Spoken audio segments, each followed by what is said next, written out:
ബന്ധുക്കളും കൂട്ടുകാരും. ആരാണ് ശരിക്കും നമ്മുടെ നന്മ ആഗ്രഹിക്കുന്നത്? തിരിച്ചറിയാം.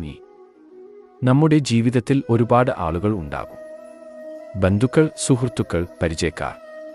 എല്ലാവരും നമ്മളെ സ്നേഹിക്കുന്നു എന്ന് നമ്മൾ കരുതും. പക്ഷേ നമ്മുടെ നല്ല സമയത്തും മോശം സമയത്തും അവരുടെ പെരുമാറ്റമാണ് യഥാർത്ഥ സത്യം കാണിക്കുന്നത്. നമ്മുടെ വളർച്ച ആഗ്രഹിക്കുന്നവർ ആരാണ്? നമ്മളെ പിന്നോട്ട് വലിക്കുന്നവർ ആരാണ്? ചില കാര്യങ്ങൾ ശ്രദ്ധിച്ചാൽ മനസ്സിലാക്കാം.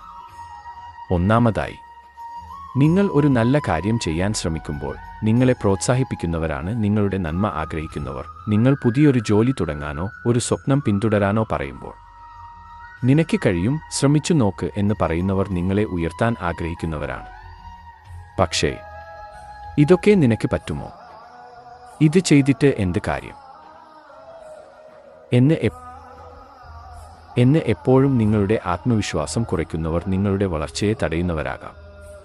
രണ്ടാമതായി, നിങ്ങളുടെ വിജയസമയത്ത് മാത്രം അല്ല, നിങ്ങൾ വിഷമിക്കുന്ന സമയത്തും കൂടെ നിൽക്കുന്നവരെ ശ്രദ്ധിക്കുക.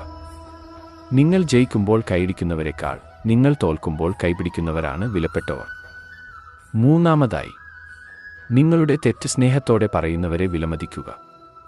നമ്മളെ സന്തോഷിപ്പിക്കാൻ വേണ്ടി എല്ലാത്തിനും ശരി എന്ന് പറയുന്നവരല്ല, നമ്മൾ നല്ല വഴിയിൽ പോകാൻ സത്യമായി പറയുന്നവരാണ് യഥാർത്ഥ ബന്ധുക്കളും സുഹൃത്തുക്കളും.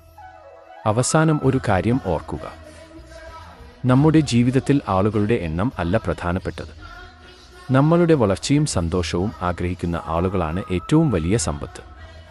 നിങ്ങളുടെ ജീവിതത്തിലും ഇങ്ങനെ ഒരാൾ ഉണ്ടെങ്കിൽ അവരുടെ വില മനസ്സിലാക്കുക. ഇത്തരത്തിലുള്ള ജീവിത പാഠങ്ങൾക്കായി ചാനൽ സബ്സ്ക്രൈബ് ചെയ്യാനും ഷെയർ ചെയ്യാനും ലൈക്ക് ചെയ്യാൻ മറക്കരുത്.